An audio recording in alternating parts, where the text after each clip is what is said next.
Hi, magandang araw! Kumusta po kayo? Ngayon pong Lunes, ayan, maaga ako nagising at ako ay pupunta ng palengke. Aga pa nga eh, 5 AM lang yan at kidilim pa nga pero tuloy lang tayo. Kailangan talaga natin maging maaga para maaga ding matapos ang mga gawain. At ito nga, napuno ko na yung basket nung nasa palengke na ako. Hindi ko na masyadong kinunan at ang dami kong bitbit. Napapagod na yung braso ko. At ayan nga, bilbalang abala sa palengke. Daming tao kay aga. Daming namimili. Medyo tinatamad nga ako ngayon at ikalawang araw ng aking dalaw. Pero okay lang yan. Ganun talaga. Tuloy pa rin. Kailangan natin igilaw-gilaw ang mga buto-buto natin. Ang ganda ng kalangitan, no? Sa lubong sa umaga. Tuwan-tuwa nga ako nadadaanan tong palayan na to. Kaya ayan, kinunan ko nga muli. Hindi ako nananawa sa ganyan. Ang presko. At ayan na nga, makauwi ako ng bahay. Ipinasok ko na nga yung mga pinamili ko at ang dami-dami nga nila.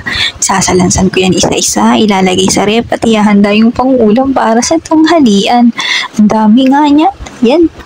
Ito nga pala, nagtapon muna ako ng basura. Natapos na akong maghilig sa labas at magwalis. Ayan, at eto, hindi ko na nagsisinama yung pagwawalis ko sa video. Yung dalawang itlog nga pala ay nabasag dahil bumagsak yung basket. Kaya yun, nilagay ko na agad sa tray. Baka mabasag na naman. Kakamadali ko ipasok yung mga eco bag. At ayan nga, nako, nabasag siya. Dire-diretso na nga ako, nagmap.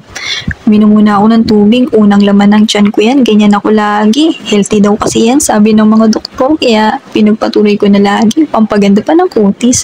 At iyan, sinamahan ko na rin ng pagkain, nagutom nga ako. Diyos ko, di ba halata, taba-taba ako na. For 1 week supply nga pala itong pinamili ko para dito sa mga busin ko. At ayan, ang dami nga. Ilalagay ko na yung sa rep at paper bag mamaya. Nilabang ko na rin yung mga eco bag at ang bantoma. At ito pa yung mga ilalagay kong karne. Hugasan ko pa yan, pating isda. At ito nga yung bawang. Isa-isa ko yung pinitpit at binalatan dahil ipe-preserve namin yan. Isang life hack nga yan. Ilalagay ko yung sa mantika. Nga 10 or 12 pieces yata yung binalatan ko. At ayan nga, ilalagay ko siya sa food processor at eto nga, makatapos niyan, ayan, shake na natin yan. May vibration pa more. Kailangan ma-fine natin yan para pag nagisa tayo madali nang kunin.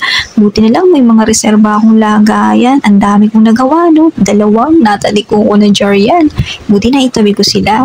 Mamaya lalagyan ko ng konting mantika at hahaluin ng kutsara at taran! Meron na kaming ready-made na garlic for frying. Ayan. Ready na to, di na ako magkagayat. At ito nga, yung paminta at asin, yung harina, yung dulong, ipipito ko yan, lalagyan ko, i-grind ko na rin yung mga natirang sangkap na luya at sibuyas. Ayan, naiyak nga ako dyan kasi gawa ng amoy ng sibuyas. Ano ba yan? Nimpla ko nga ito ng asin at 3 kutsarang all-purpose flour or regular flour nilagay ko dyan. Tansya lang yung asin, may paminta at yung itlog nga na nabasag. Hindi ko na tinimplahan ng tapang at imekos-mekos na nga yan. Ito nga ang sinunod kong gawin, tanggalin sa tangkay yung uwas at gagawin kong frozen grapes dahil yan ang gusto ni Bunso. Ayan na at buti may space pa ako, ilagay ko na to sa freezer. Sumunod niyan, bumalik tayo sa kusina at hinugasan ko na nga yung mga karne at ilalagay ko nga sa mga plastic. Inaasnan ko nga pala ito para ma-preserve sakaling mag-brown. Mulong upo-upo itong gawa ko, dire-diretso nga at ayan, nagsaing na rin ako, 9:00 pasado na pala. Magsasanghag din nga pala ako para lumuwag ang rep. Ang dami naming old stock na food at ayan, naging fried rice. Ito nga yung dulong, prinito ko na, yan ang ulam namin. At ito, yung gigisa ko lang to, lalagyan ko ng shrimp cubes na lang, sira na yung shrimp head, sinapong ko na nga at ito, kumain na naman ako. Ang sarap ng espasol, bigay ni boss yan, galing lang muna kahapon. Dalawa yan kagabi kinain ko isa, yun ang hapunan ko. At eto nga, meron na naman kaming mga sumasaliya. At yan na yung mga naluto kong ulam. Kanya-kanya kami ng ulam today, madalian lang. At ayan, matabang nga lang yung timpla, pero okay na rin. May pasilbi pa lola nyo. At ito nga, espasol, kagabi ko yung kinuna ng larawan. At ay nako, ang sarap niya. Kahit matamis at saka sa ipin. At ito nga, budol for more.